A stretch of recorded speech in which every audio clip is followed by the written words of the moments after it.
भगवान में क्या भावनाएं होती हैं? क्या भगवान में इमोशंस होते हैं? ये प्रश्न तो मतलब आप ठीक कह रहे हैं कि भाई भावना होती है कि इमोशन क्योंकि होते मैंने हैं। कई ऐसे नाम उनके सुने हैं, जब हम हाँ। भगवान श्री राम की चर्चा करते हैं तो हम कहते हैं भाई वो भक्त वत्सल हैं, हम्म। फिर वो करुणा निधान भी हैं।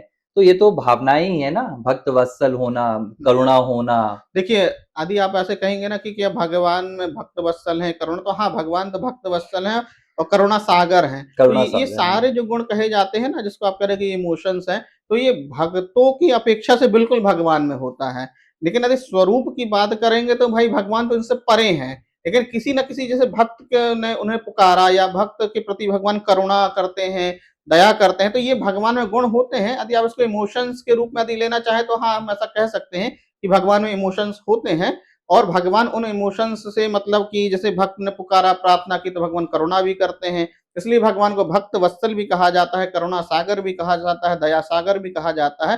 लेकिन हम जब स्वरूप की बात करेंगे, जब भगवान अपने स्वरूप में होते हैं, तब ये इमोशंस भगवान में नहीं होते, तब तो भगवान अपने आनंद स्वरूप में स्थित होते हैं। नहीं मतलब अगर है इमोशंस, तो अगर वो अपने स्वरूप में भी है तो क्या तब वो भक्त की नहीं सुनते हैं? नहीं, अगर बिल्कुल। लीला की मैं बात अलग कर दूं, अवतार की बात अलग कर देता हूँ, जैसे अगर अभी आप अवतार का उदाहरण देंगे कि भगवान श्री राम का अवतार हुआ तो उन्होंने ऐसे ऐसा किया। हाँ। लेकिन अगर हम अवतार छोड़ दें और जो जिनको हम कहते हैं कि हाँ परम परमात्मा यही है, उनके विषय में मैं बात करूं, तो क्या वो इमोशन नहीं रखते? अगर भक्त पुकारेगा अपने परमात्मा को, जो कि वो उनका अंश है, तो क्या वो नहीं सुनेंगे? करुण नहीं होंगे? देखिए दया नहीं देखिए, करेंगे? भगवान को तो कहते हैं कि सर्वगुण संपन्न है, सारे गुण भगवान में निवास करते हैं। भगवान अनंत गुणों की समुद्र है, ऐसा कोई गुण नहीं है जो भगवान निवास ना करे। बिल्कुल भगवान में इस तरह के इमोशंस होते हैं, लेकिन मैं इमोशन से मेरा तात्पर्य जैसा इमोशन हम में होता है, वैसा इसलिए मैं मतलब कह रहा हूँ नहीं होता है, क्योंकि यदि ऐसा होगा तो एक प्रकार से भगवान उसके इमोशंस के अंडर में आ जाएंगे, जिसको कहेंगे ना, भगवान माया के अंडर में नहीं है, भगवान मायाधीश है। भगवान में इमोशन, मायापति हाँ, हैं। मायापति हैं। अर्थात भगवान अपने स्वरूप में स्थित रहते हुए ये सब लीला कर लेते हैं। भगवान लीला भी करते हैं, करुणा भी करते हैं, उनमें है ये गुण। भगवान करुणा सागर है, दया सागर, भक्त वत्सल भी है। लेकिन उनमें क्या होता है कि वो इसके अंडर में नहीं आते हैं, इसके अंतर्गत नहीं आते हैं, इनसे परे बने होते हुए वह करुणा करते हैं और लोगों का हित भी करते हैं और अपने स्वरूप में भी स्थित रहते हैं। तो ये दोनों प्रकार से हम कह सकते हैं कि भगवान में इमोशन होते भी हैं और नहीं भी होते नहीं, हैं। हाँ, आप मुझे लग रहा है कि ये कहना चाह रहे हैं कि जो जैसे मानव शरीर होता है, जीवात्मा होती है, तो ये बंधा रहता है हाँ, इन हाँ, तमाम हाँ। भावनाओं लेकिन अब से। अपना स्वरूप भूल जाता है इमोशंस में। यदि हाँ, दुःख आएगा तो वो दुखी हो जाएगा, सुख आएगा तो सुखी हो जाएगा। लेकिन भगवान के साथ ऐसा नहीं होता है। भगवान दुःख-सुख के अंडर में नहीं आते। हाँ, लीला से भगवान दिखाने के लिए ज़रूर ऐसा करते हैं कि लगता है कि दुखी हो रहे हैं। सीता, जैसे सीता जी के समय में हुआ कि भाई रावण जब ले गया तो भगवान हुँ। कितने दुखी हो रहे थे। कहीं भगवान नाग पास में बंध गए। तो इस तरह के भगवान तरह-तरह की लीलाएँ करते हैं, तो हमें भी लगता है कि भगवान को सुख हो रहा है, दुःख हो रहा है।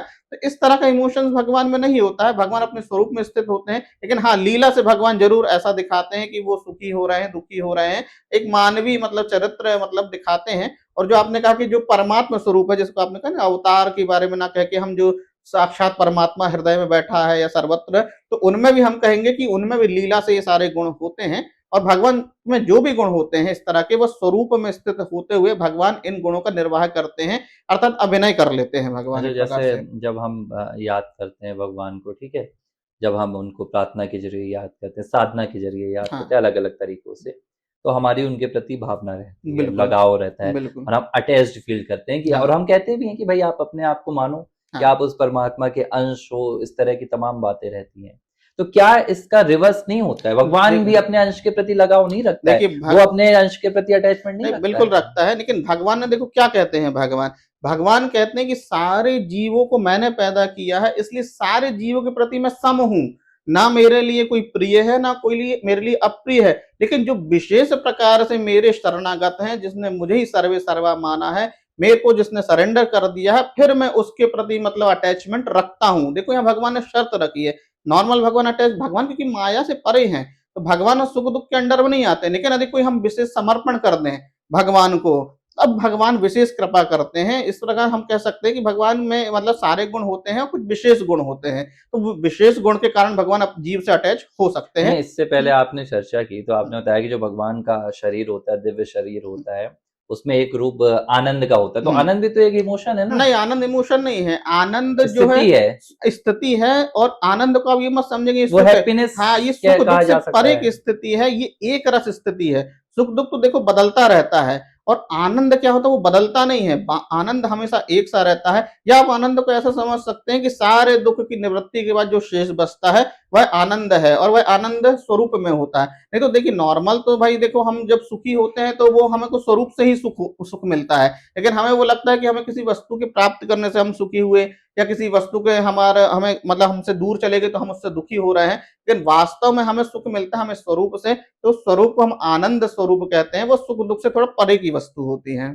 यानी कि मतलब ये समझा जाए कि ईश्वर के पास इमोशंस जो रहते हैं वो उनके कंट्रोल में रहते हैं, बिल्कुल वो कंट्रोल में। ओवरकम नहीं करते नहीं, नहीं, हैं। इसलिए तो इन्हें मायापति कहते हैं। मायापति का मतलब ये होता है कि ये सारे जो इमोशंस हैं, सुख दुख सब माया से बने हुए हैं, तो माया के वो स्वामी हैं, उन्हें मायाधीश कहा जाता है।